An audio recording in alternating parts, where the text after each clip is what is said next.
What is going on, everybody? Today is the middle of September, I think, is what it is.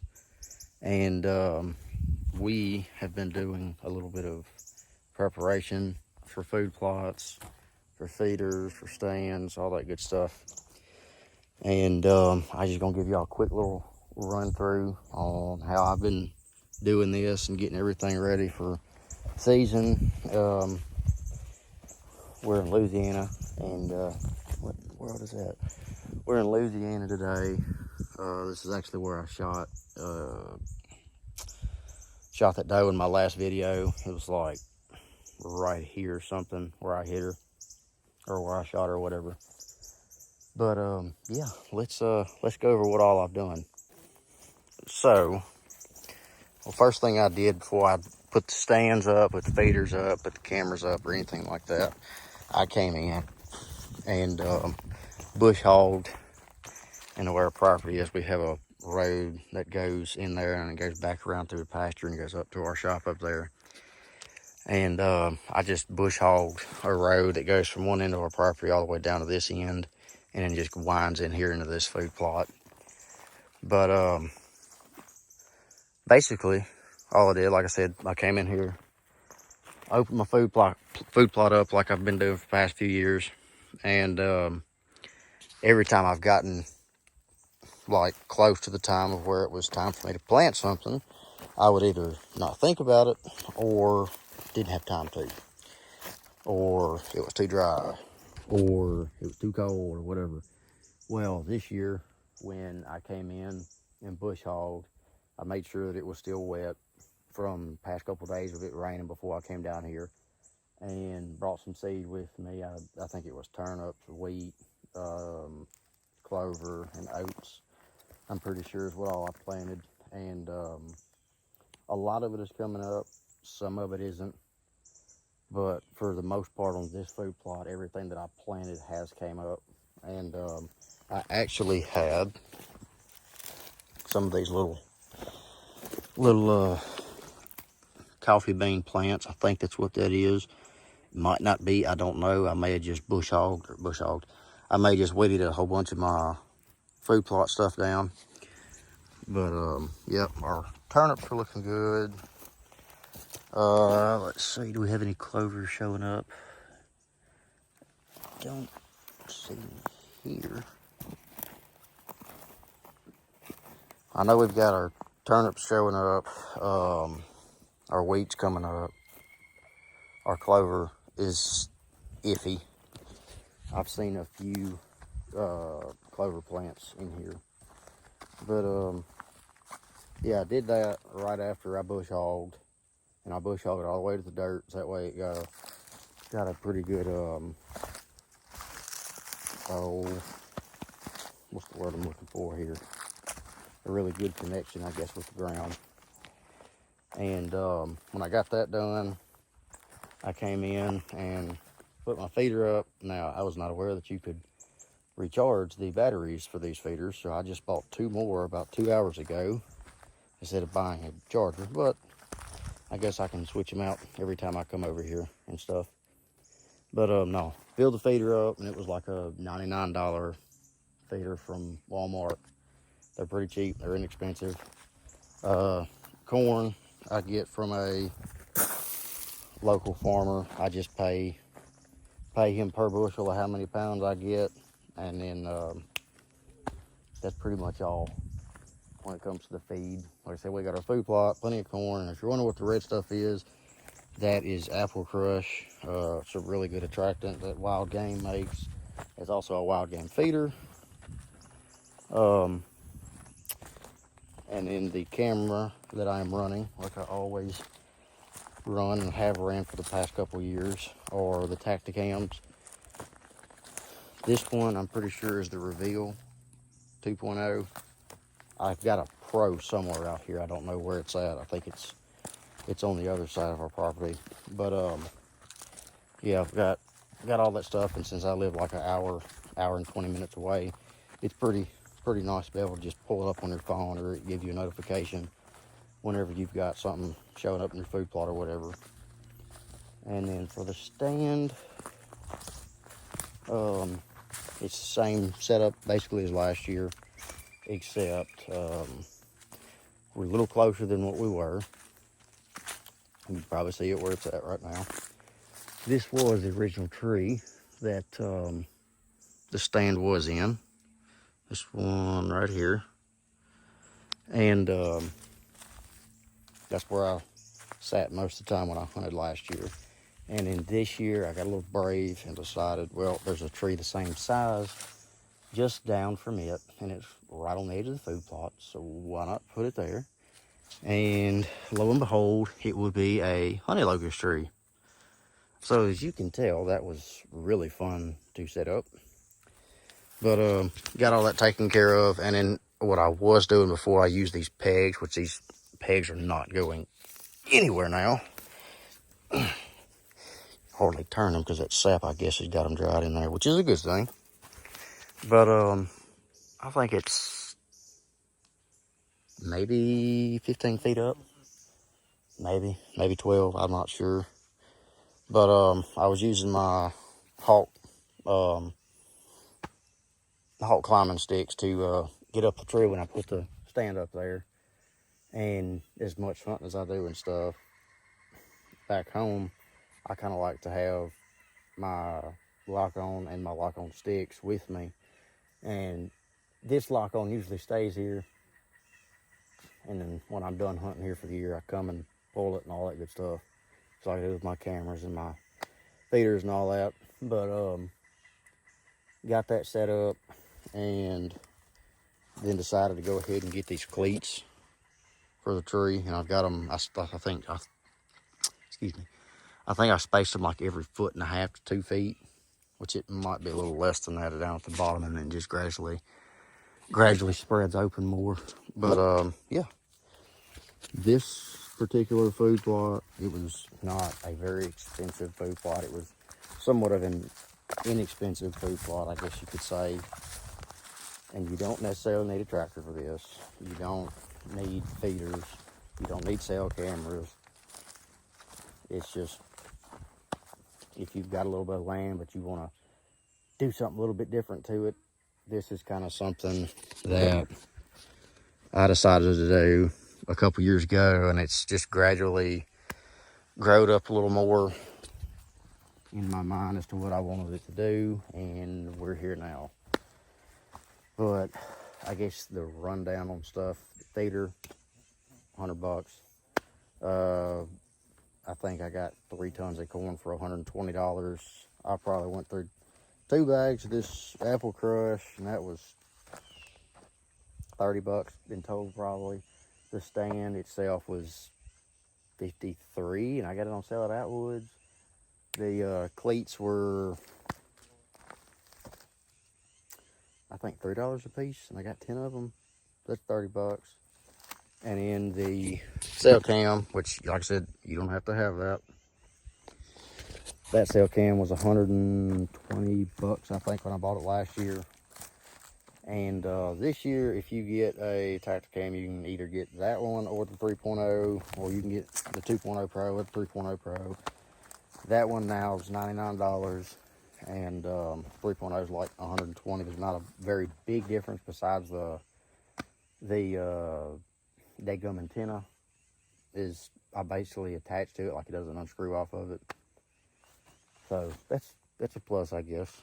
But yeah, I don't exactly remember how much in total I've put in on this, and in the cost of the seed to do all this.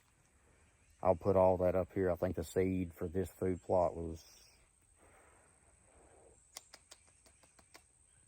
$20 maybe.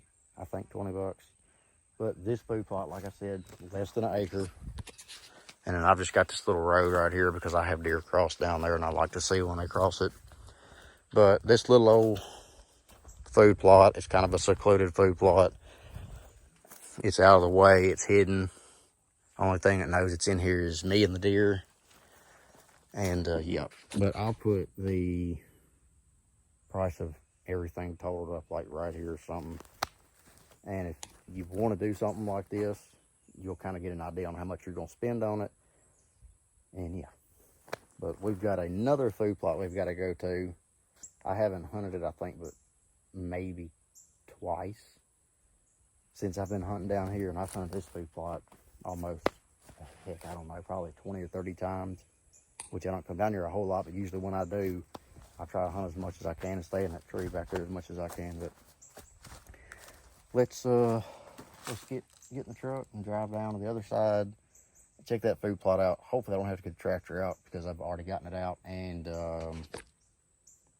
it's 3:30. I've got to be back home around 5:30, 6ish, because I'm supposed to be going alligator hunting tonight. If I do go, that'll be a whole different video in itself. So yeah, we'll see y'all at the other spot.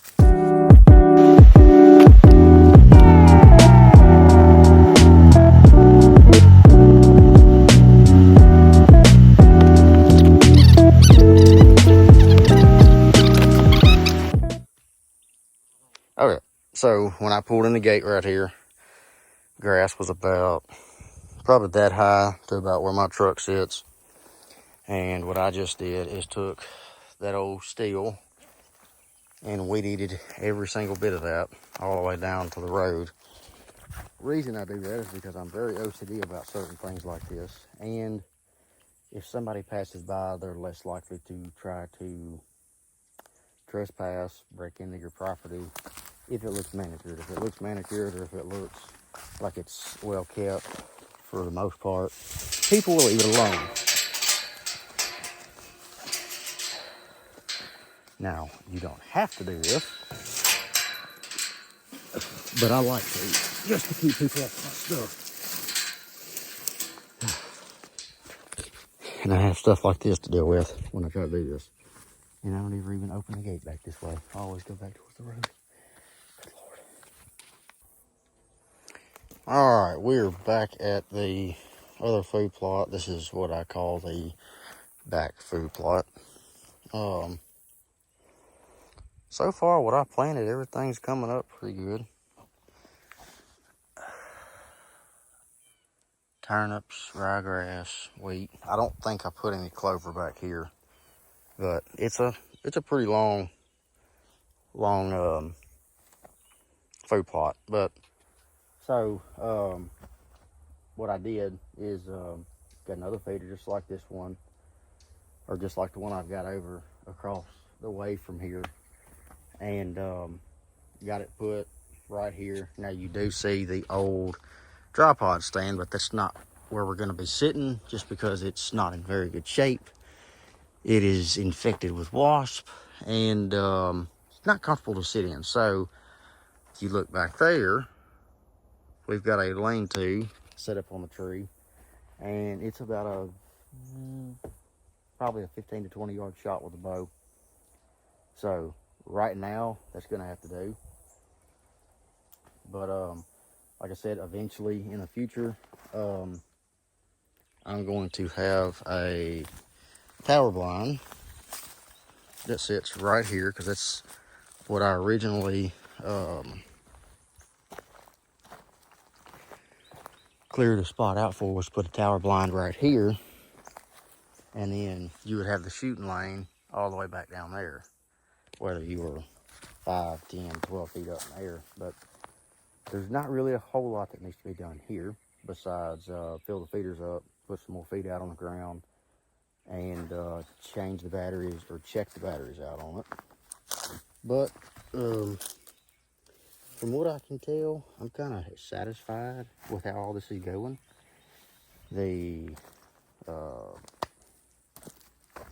Oh, I did plant clover back here. Okay, I didn't think I did, but I did. Food plot's growing pretty decent. Feeders here. Well, I do have bears that come over here every now and then. That'll knock it over.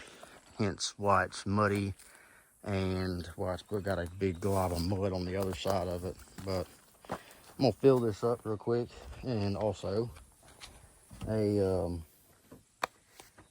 thing to say: if you're short like me, I would recommend trying to put the feed in it like how I'm doing it.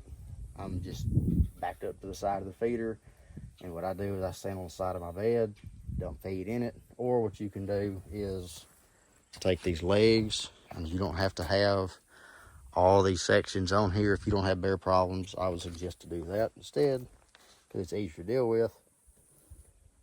But again, if you're like me and you're short and you don't want bears getting in your stuff, do this. And it's not the easiest thing to do, nor is it the hardest thing to do, but it's somewhat effective for keeping bears out of your stuff. And yeah, so I'm gonna put feed in this real quick, and then we're probably gonna skedaddle back home. I want to get back in time to be able to go try to do gator hunting or anything like that. And it's only 4 o'clock, so it's not too terribly bad. And me wet eating the little spot by the road where the gate is, it didn't take 5 minutes, 10 minutes to probably do that in total. So I'm not too terribly upset about any of that. But fill this feeder up real quick, and we'll probably be done with the video today. I don't know if y'all want to sit here and just watch me video putting feed in this. If we do go gator hunting, I'll see y'all in the next video, I guess you could say. But oh, I forgot. I did a little price list deal, I guess, over there on that one. I guess I'll do the same thing here. This feeder again, same feeder, $100. The seed, I had to use a different kind of seed on this, but I think it was around $25 or $30 for that bag, and it was enough to do, I think, half an acre or less or more. I don't remember. It was around in there somewhere. Feed, same thing with the feed. I'm not even gonna factor that in. And then the cell cam, again, you don't have to have one of these, but I like to have it. And this one is the Reveal Pro. And then that little stand back there, I think it was right at 115 or 120 bucks. It was a muddy stand at Walmart. They're inexpensive. And yeah, and then I guess if you want to put the bow hangers in with that, each bow hanger was like 10 bucks. So yeah, it's like I said, it's an inexpensive plot to do all this stuff. Basically the same exact thing that I did to that one over there. I actually bush hogged this all in the same day as well. But yep, I'm gonna fill this feeder up real quick, and then